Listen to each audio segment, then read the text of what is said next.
We're continuing as well to take a closer look at the criminal past of the man accused of murdering his girlfriend, a mother of two, and an employee at the Hampden County Sheriff's Department. Western Mass News reporter Reagan Lokri joins us live in studio after getting answers on the suspect's prior domestic violence arrests while serving as a Chicopee firefighter. Reagan, what have you learned?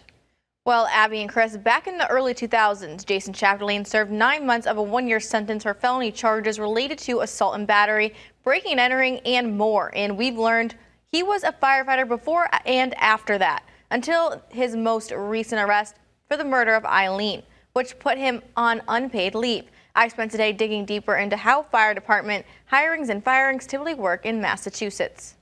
Chicopee firefighter Jason Chapdelaine was placed on unpaid leave this week after being arrested and charged in the murder of his girlfriend Eileen Monahan, an executive assistant at the Hampden County Sheriff's Department. Western Mass News has been getting answers on Chapdelaine's criminal history all week. And as we reported Wednesday, this wasn't his first run-in with the law, nor was it his first time being accused of domestic violence.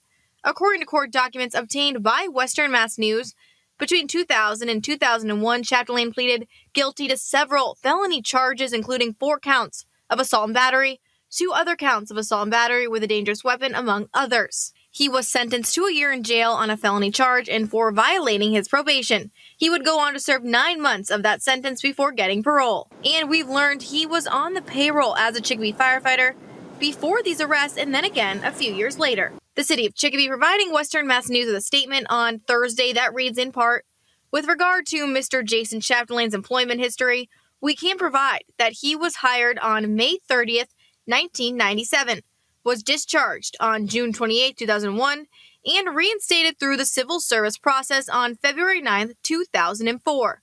The remaining information in his personnel file is of a personal and private nature and cannot be disclosed by law.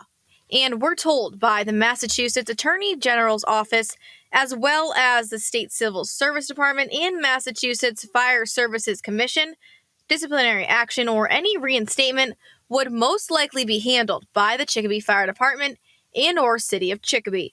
To get some background on how both certification and reinstatements work within fire departments in the state, we spoke with Springfield Fire Captain Drew Pamonte. As far as certification goes, when firefighters attend the Department of Fire Services, the Massachusetts Firefighter Training Academy, they come out certified firefighter 1 and 2. There is no decertification process. The process is you maintain your firefighter 1 and 2 through more training and job-related skills. Pamonte explains that once you become a firefighter, you cannot lose your certifications.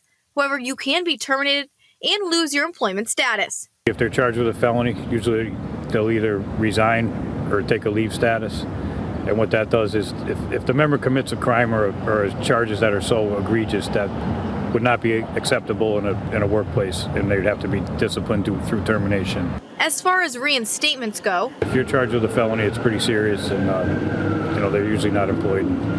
But it doesn't mean you forfeit your opportunity to be reinstated as an employee if the courts rule in your favor.